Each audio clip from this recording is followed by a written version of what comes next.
Okay, my friends, so we are racing towards Pesach. Many of us are just so involved in all the preparations, but there's this thing that happens right after Pesach, which is Sefirat HaOmer, and it's so incredibly important. It's such a opportune time for personal transformation and healing and development. And the reality of Sefira is intimately connected with the reality of Pesach. There's a lot to say about this. I want to speak about sort of the general principles of Sefirat HaOmer so you can get your head around it a little bit. And if you're interested, get into that avoda because it's so powerful. It's so beautiful. It's really about going above nature and accessing a inspiration and a source that actually transforms nature. And so let's unpack it. Let's understand what it is. In the simplest level, like in the Psukim in the Torah, Sefirat HaOmer is this period between Passover and Shavuot where there was this barley offering that was brought to the temple, and we're commanded to count the Sefira, count the Omer. And so every day there's a count of the Omer that we do between Pesach and Shavuot. So it's a mitzvah that we do, but there is tremendous depth to it. Many people do the mitzvah in kind of a place-holding way. They say the blessing, they count the Omer, they go on with their night. But many have a custom to go more deeply into it, and there's a liturgy that really is about personal transformation and about drawing supernal light into the world and transforming our separate sense of self to align more fully with that light, to tikkun and metakein the world, to fix the world.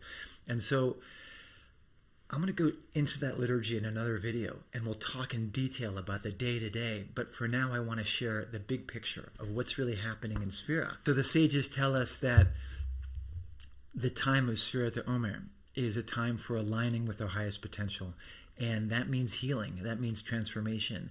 That means conditioning ourselves to be a more clear and open expression of the godly light that's always waiting to express itself through us. And that means fulfilling our purpose, and it means living according to our highest values and experiencing the highest fulfillment. And that's part of why it's so important. Okay, so to get a sense of what this counting the Omer is really about, it's helpful to take a step back and understand, like, what are we? What are we in this world? Who are we? And we have two main aspects, say the sages, and it's really helpful to understand these if you're interested in healing and transforming. And we're all kind of familiar with what we might call our ego self or our individual or embodied self. It's the part of us that basically our mind constructs out of our intellectual thoughts and our emotions and our bodily experiences. The experiences we have in life, positive or negative, the beliefs we have about ourselves. We have this embodied self, this separate sense of self that is our ego self. And the sages gave that a name, which was the animal soul or the nefesh behema. And it's not a bad thing. It's here to express our individual potential in the world. We need the animal soul so that we can nourish ourselves, so that we can move through the world, so we can express ourselves, so we can connect with others, so we can reproduce. It's a huge part of what we're about in this world. But the idea is that the animal soul is also the place where illness happens. It's the place where selfishness and defensiveness and trauma and all these other aspects of life that distort our capacity for self-expression, they get stuck in that animal soul. And so if we're not careful, then it starts to run the show, because those urges and those impulses that come from those different aspects of our difficult experiences or our conditioning sometimes just are in charge because they're powerful. And we also have a godly soul. We have a transcendent soul. We have a soul that actually encompasses and invests and influences the animal soul. And the sages call that the nefesh eloki, the godly soul. And it's the light. It's the potential. It's the blueprint of who you are. It's the potential of each one of us. And it's constantly there and available to influence and heal and transform the animal soul if we invite it to, and if we do the work that we need to do in order to align the two. The way the sages like to talk about it the godly soul is meant to be the rider, and the animal soul is meant to be like the horse. And the whole thing is having an appropriate relationship between the two. You have to take care of the horse and feed it and give it what it needs and appreciate it. But you also need to be in charge and direct it about where it needs to go. And so the transformation of Sefira is about aligning that relationship.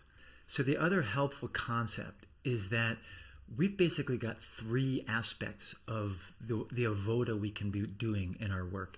And this shows up in the Sfarim, and it certainly shows up in my own journey of working and learning about healing. And I kind of feel like I came up with my own language for this years ago, and then suddenly I see it in the Sfarim. It's much more eloquent. It's much more connected there. So the point is like this. One aspect is connecting to our godly light. And we have tools and practices for going in and up and meeting the neshama, meeting the higher self, meeting the godly life that inheres in the higher self. Because that itself can drip down into the more embodied physical aspects of ourself and start to actually influence it. The second part is meeting our embodied self and working with its particulars. We have these different qualities and aspects during Sefira that we learn about. They're intellectual constructs. They apply to how we think and feel and act in the world. And there's an aspect of working on that part. And when we really want to elevate that, there's an aspect of reaching up into the godly light and bringing it down into the embodied self and doing the work of healing. It's almost like the pipeline, the pathway that is our physical embodied self that can express that higher self. And then the third part is the expression into the world, because all these three pathways, connecting with the light of Hashem, we could call that yichud, being matakin and fixing and healing the embodied self, we call that bracha, because it's opening ourselves to the godly flow that can come through us. And finally, Kedusha, how do we express that in the world? How are we walking in the world? The three of these are intimately connected with each other. And they're all embodied in the work of Sefirat HaOmer. So let's get into that. What is Sefirat HaOmer? What is Sefira? What is this all about? Okay, so this might be a little bit of a review, but we need to keep reviewing it. There are basically 7 fundamental Sefirot, and those Sefirot are aspects of godliness. Hashem's light is infinite, and it has no particulars. It's infinite, and it has to come into successive levels of particularity to express itself in the world. And there's this fundamental set of 7 aspects, or Sefirot. They're also called midot, or qualities, or measures. And they're not God, they're expressions of God. And they show up throughout all of the worlds. We have the expression of these 7 Sefirot in our higher transcendent godly self. And we have expression of those 7 Sefirot in our embodied self. And ideally, those are aligned with each other. So there's 7 Sefirot: Chesed, Gevura, Tiferet, Netzach, Hod, Yesod. I'm going to explain all of those in a later video, so come back for that if you're interested. The point is that each of those 7 contains the other 7. It's a fractal relationship. It's not such a simple this. There is that, but each of those contains all the others, so it's incredibly rich. It's an incredibly nuanced system for understanding all the variabilities and particulars of what it is to be a human being and what it is to yearn and strive and learn to express godly light into the world. And so the Sefirot are kind of like a bridge between the upper world and the lower world. They're the bridge between the godly soul and the animal soul. The time of Sefirat HaOmer is potent with potential and meaning and opportunity. And I want to share a little bit from Rabbi Nachman of Breslov, what he said about Sefirat HaOmer in the Sefer Likutei Eitzot. It's very evocative. I'm going to read it in Hebrew and also translate it in English. And I'm going to put this in someplace close to this video so you can see it if you want to look at it. But here's what he says. Kol ma she'olam medabrim b'kol yemei hasfira, hem medabrim rak b'hasfira shel oto hayom. Everything that people in the world are talking about during the days of Sefira, they're only an expression of what's happening in the sphere of that particular day. It's an outrageous thing to say, but in my experience, it's very true. There's one more sentence here. Umi shehu mevin yachol lishmoa uledei zot Im yete azne hitev lispure hadavarim yishma shehem medabrim rach mehasfira shel oto hayom. And a person who understands something about the Sefirot, if he pays careful attention, will hear this conversation and will hear that the aspects and the energies and the things going on in life during the days of Sefira are expressing the particulars of that Sefira of the day, whether it's Chesed Sheba Gevura or Netzach Sheba Gevura, whatever it is. We'll unpack the details. But the point is, by tuning into the particulars, we actually see a reflection of our own degree of tikkun and expression of the truth of who we are in the world. The Sfarim tell us that we are often tested during Sefira. Because there's an energy of the day that corresponds to the Sefira of the day, we're going to get an opportunity to either express that Sefira in a way that is betikun, meaning aligned with our higher light, or in a way that's actually not so betikun, in a way that is distorting or twisted, or somehow our pipes are a little bit not aligned.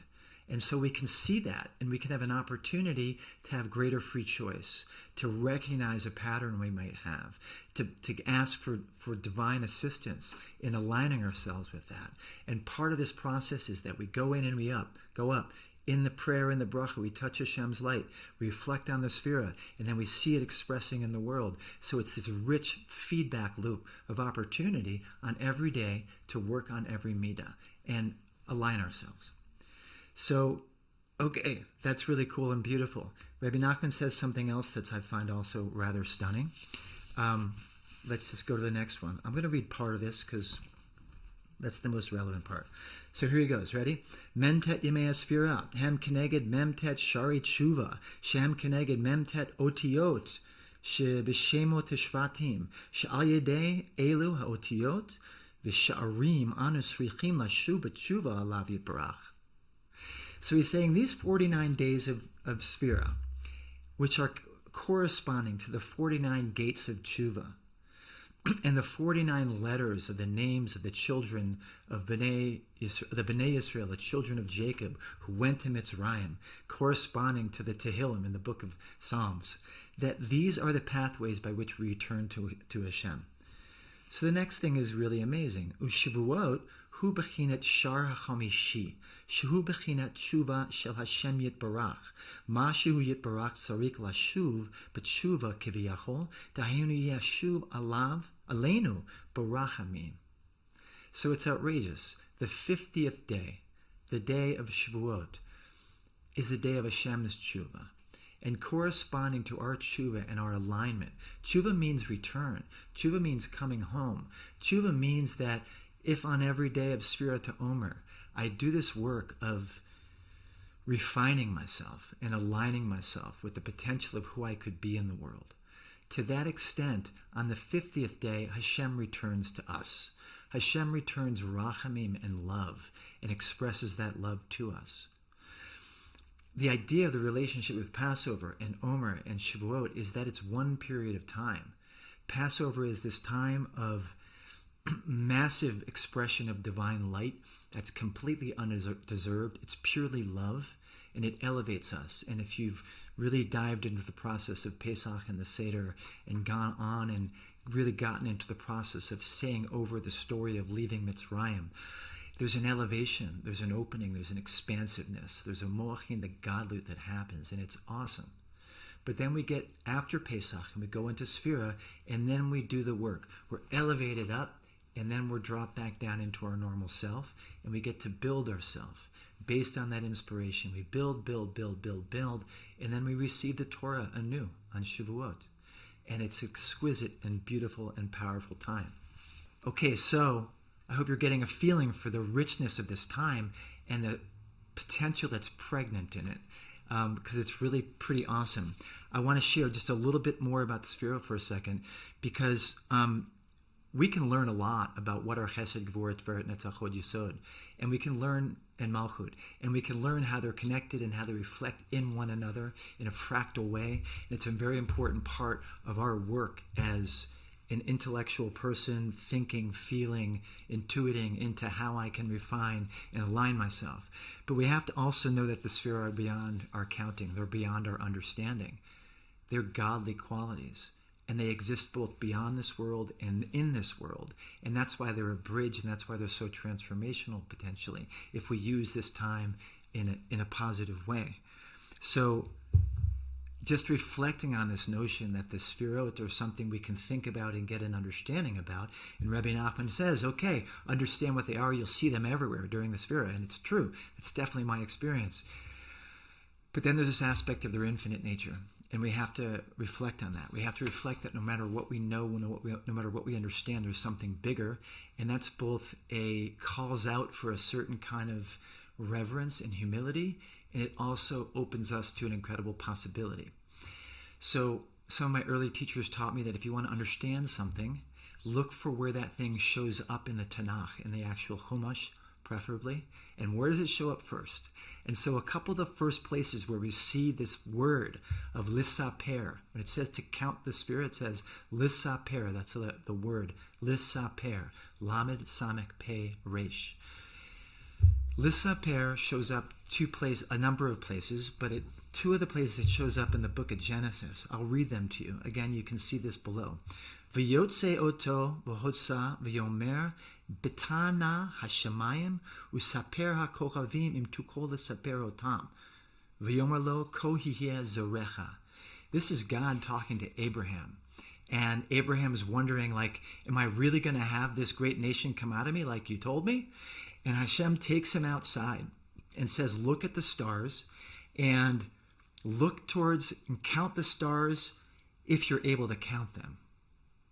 So count it if you can really count it. You're counting something you can't count. So we have another pasuk that has a similar thing, and this is the context of Joseph. Joseph is in Egypt, and he's been promoted to be the second in command to the Pharaoh, and he's done this incredible, miraculous thing of bringing together organizational systems to gather grain during the good harvest so that the whole world could essentially survive the famine that would follow.